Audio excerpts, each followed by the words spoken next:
আসসালামু আলাইকুম। প্রিয় শিক্ষার্থী বন্ধুরা, তোমরা সবাই কেমন আছো? আশা করছি সবাই ভালো আছো। তো এইচএসসি আইসিটি অধ্যায় ৩ এর ১ম অংশ সংখ্যা পদ্ধতির ২য় পর্বে তোমাদের সবাইকে জানাই স্বাগতম। আজকে আমরা যে বিষয়টি নিয়ে আলোচনা করব সেটা হলো সংখ্যা পদ্ধতির সংখ্যাগুলোর গণনা। আমরা কিন্তু পূর্বের ভিডিওতে সংখ্যা পদ্ধতি নিয়ে ডিটেইলস আলোচনা করেছি। সংখ্যা পদ্ধতি কাকে বলে, সংখ্যা পদ্ধতি কয় প্রকার এবং কি, কি এগুলো সবকিছুই আমরা জেনেছি। তো এখন আমরা জানবো এই যে বিভিন্ন টাইপের সংখ্যা পদ্ধতি রয়েছে যেমন আ দশমিক, বাইনারি, অক্টাল, হেক্সাডেসিমাল এই পদ্ধতিগুলোর সংখ্যা কিরকমভাবে গণনা করা হয় এই বিষয়টা আজকে আমরা জানবো। চলো শুরু করা যাক।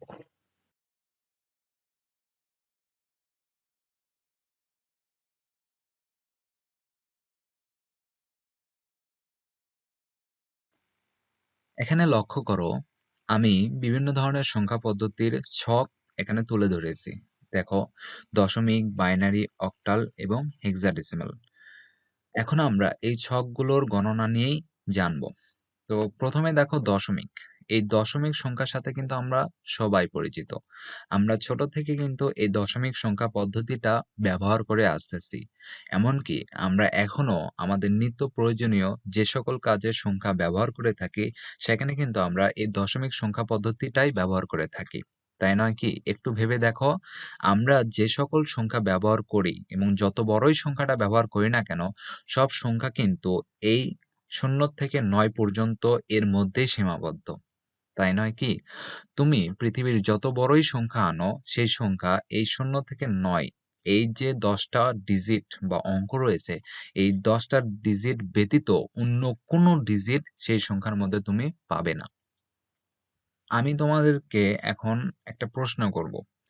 বলো তো, এই যে ৯ টা রয়েছে না, এই ৯ এর পর কত হয়? তোমরা কিন্তু অনায়াসে অ্যান্সারটা বলে দিবে যে ৯ এর পর হয় ১০। কিন্তু এখানে একটু ফর্মুলা রয়েছে। তোমাদের অ্যান্সারটা ঠিক, এটা রাইট। কিন্তু ৯ এর পর যে ১০ টা হলো, এই ১০ টা কেন হলো? এটা এখন আমরা জানবো। আমরা জানি এই যে দশমিক সংখ্যা পদ্ধতি রয়েছে, এটার ডিজিট বা অঙ্ক হচ্ছে ০ থেকে ৯ এই ১০ টা।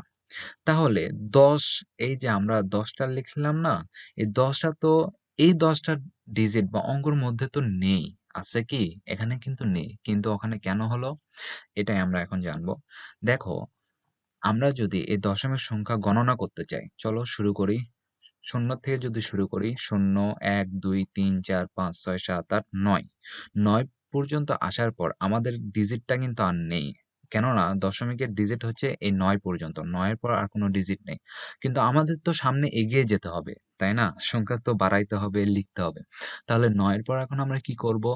যেহেতু ৯ এর পর আর কোনো ডিজিট নেই, সেহেতু আমাদেরকে আবার পূর্বে ফিরিয়ে যেতে হবে। অর্থাৎ এই যে ০ থেকে স্টার্ট হয়েছিল, সেই ০ টাকে আবার এখানে আনতে হবে। অর্থাৎ ৯ এর পর যেহেতু কোনো সংখ্যা নেই, তাই ৯ এর পর সেই পূর্বের শূন্যটাকে আবার আনলাম। দেখো, ধরো এখানে 1 টা নেই। আমি ওই শূন্যটাকে এখানে বসাইলাম। কিন্তু শূন্য বসালে তো আর হচ্ছে না। কেননা আমরা পূর্বেই কিন্তু অলরেডি একটা শূন্য বসিয়ে ফেলেছি। তাহলে যেহেতু একটা জিনিস আমরা একবার ব্যবহার করেছি, সেটাকে আর আমরা ২য় বার ব্যবহার করতে পারবো? পারব না। তাহলে এখন আমরা কি করব? যেহেতু একটা শূন্য দিয়ে আমাদের কাজ হচ্ছে না, তাহলে আমরা এখন কি করব? এই শূন্যর সাথে আরেকটা সংখ্যাকে অর্থাৎ আরেকটা অঙ্ককে আমরা ভাড়া করে আনবো। তো ভাড়াটা কাকে করব? দেখো, আমাদের দশমিকে শুরু হয়েছে ০ দিয়ে। ০ র পর কে রয়েছে? ০ র পর রয়েছে 1। তাহলে আমরা কি করলাম? যেহেতু আমাদের শুধুমাত্র ০ দিয়ে হচ্ছে না, তাই ০ র পাশে আমরা ওই 1 টাকে ভাড়া করে আনলাম। এর ফলে আমরা এই ৯ এর পর আরেকটি সংখ্যা পেয়ে গেলাম, সেটা হচ্ছে ১০। তো এখানে যেহেতু ১০ টা পেয়ে গেলাম, ১০ টা কিভাবে পেলাম? ০, ০ র সাথে 1 টাকে ভাড়া করে আনলাম। এখন প্রশ্ন হচ্ছে এই যে 1 টাকে ভাড়া করলাম, এই 1 টা কতক্ষণ পর্যন্ত চলবে? এই 1 টা ততক্ষণ পর্যন্তই চলবে যতক্ষণ না এই দশমিকে যে ১০ টা ডিজিট রয়েছে ০ থেকে ৯, এই ৯ পর্যন্ত ফিল আপ না হচ্ছে ততক্ষণ পর্যন্ত। তাহলে চলো দেখি আমরা গণনা করি। যেহেতু ১ এর পর ০ পেলাম, তারপরে এরপর কি হবে?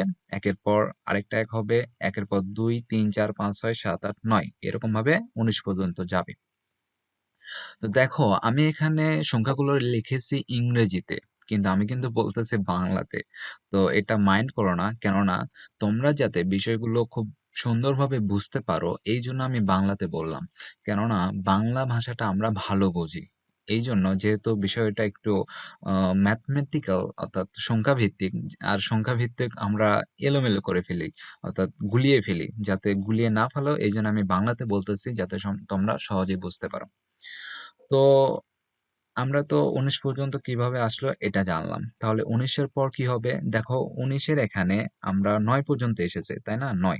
৯ এর পর যেহেতু আর কোন ডিজিট নেই তাই আবার আমরা শূন্যটাকে নিয়ে আসলাম। ওই ১ম এর যে শূন্য সেই শূন্যটাকে। এখন শূন্য তো আর একা বসতে পারে না। শূন্যর সাথে আরেকজনকে আনতে হবে। সেটা কাকে আনলাম? এখানে 2 আনা হয়েছে। অর্থাৎ ২ আনা হয়েছে। কেন ২ আনা হলো? আমরা আবার কেন ১ আনলাম না? অলরেডি আমরা ১ টাকে ভাড়া করে এনেছি। ও অলরেডি বসে গিয়েছে। এইজন্য আমরা আবার ১ এর পর যে রয়েছে অর্থাৎ ২ রয়েছে সেই ২ টাকে এনেছি। এরকমভাবে এই ২ আবার চলতে থাকবে কতক্ষণ পর্যন্ত? ২ ৯ অর্থাৎ ২৯ পর্যন্ত এটা চলবে। ২৯ এর পর আবার নতুন একটা শূন্য আসবে। সেই শূন্যর সাথে আরেকজনকে ভাড়া করতে হবে সেটা হচ্ছে ৩। তো এরকমভাবে এই দশমিক সংখ্যাটা চলতে থাকবে। আশা করছি তোমরা দশমিক সংখ্যাটাকে বুঝতে পেরেছ। তো চলো আমরা এর পরের যে সংখ্যা পদ্ধতিগুলো রয়েছে বাইনারি, অক্টাল এবং হেক্সাডেসিমাল এগুলো নিয়ে একটু জানি। তো ১ম এ আমরা অক্টাল নিয়ে জানবো। বাইনারিটা আমরা একটু পরে জানবো। এটা একটু চমৎকার বিষয়। আর অনেক ছেলেপেলে আছে এটাকে আবার খুব ভালো বোঝে তো তাই এটা আমরা একটু পরেই জানবো। তো সমস্যা নেই। আমরা ১ম এ অক্টালটাকে জেনে নিই। দেখো, অক্টালটাও খুব সহজ। অক্টালের বেস কত? আমরা পূর্বের ভিডিওতে জেনেছি অক্টালের বেস হচ্ছে 8 অর্থাৎ ৮। অক্টালের মধ্যে ডিজিট কয়টা থাকে? ডিজিট থাকে হচ্ছে ৮ টা। সেটা কি, কি? এই 0 থেকে অর্থাৎ 0 থেকে 7 পর্যন্ত অর্থাৎ ৭ পর্যন্ত। ঠিক আছে? 0 থেকে ৭ পর্যন্ত এই ৮ টা ডিজিট হচ্ছে অক্টালের মধ্যে থাকে। চলো আমরা গণনাটা শুরু করে দিই অক্টালের। তো গণনাটা শুরু করে দিলাম ০, ১, ২, ৩, ৪, ৫, ৬, ৭। ৭ পর্যন্ত আমরা গুনলাম। কিন্তু ৭ এর পর তো অক্টালে আর কোনো ডিজিট নেই, তাই না? তাহলে এখন কি করব? ওই পূর্বের ফর্মুলাটা ইউজ করব। সেটা কিভাবে? ৭ এর পর যেহেতু ডিজিট নাই তাই আবার শুরুতে ফিরে যেতে হবে। ওই শূন্যটাকে আমরা এখানে এনে বসাইলাম। তাহলে শূন্যটাকে বসানোর পর শূন্য তো আর একা বসতে পারে না। তাহলে আরেকজনকে ভাড়া করতে হবে। সেটা হচ্ছে এই শূন্যর পরে যে থাকবে সেটা হচ্ছে 1 1 টাকে ভাড়া করলাম। এটা আবার চলতে থাকবে। কতক্ষণ পর্যন্ত চলবে? যতক্ষণ না এই ৭ আসতেছে। যেহেতু আবার যখন ৭ টা ফিরে অর্থাৎ চলে আসবে, যখন ১ এর পর ৭ আসবে তারপরে আর ১ এর পর ৮ লিখতে পারব না। কেননা আমরা জানি অক্টাল ৭ পর্যন্তই সীমাবদ্ধ। এরপরে আমাদেরকে যা করতে হবে আবার সেই শূন্যর ঘরে চলে যেতে হবে। সেই শূন্যটাকে বসিয়ে এরপরে যেটা থাকবে সেটাকে ভাড়া করে আনতে হবে। তো এখন আমরা একটু বাস্তবিক প্রেক্ষাপটে এটাকে ভেবে দেখি। দেখো অক্টাল হচ্ছে ০ থেকে ৭ পর্যন্ত। তাহলে ০ থেকে ৭ পর্যন্ত যাওয়ার পর ও ৮ এবং ৯ কে নিতে পারে না। তাহলে কি হবে? চলো আমরা একটু বাস্তবিকভাবে ভেবে দেখি। চলো ভাবলাম ০ থেকে ৭ পর্যন্ত লিখলাম। ঠিক আছে। এরপরে তাহলে কি হবে? ১০ এ চলে যাবে। কেননা ৮, ৯ নিতে পারে না।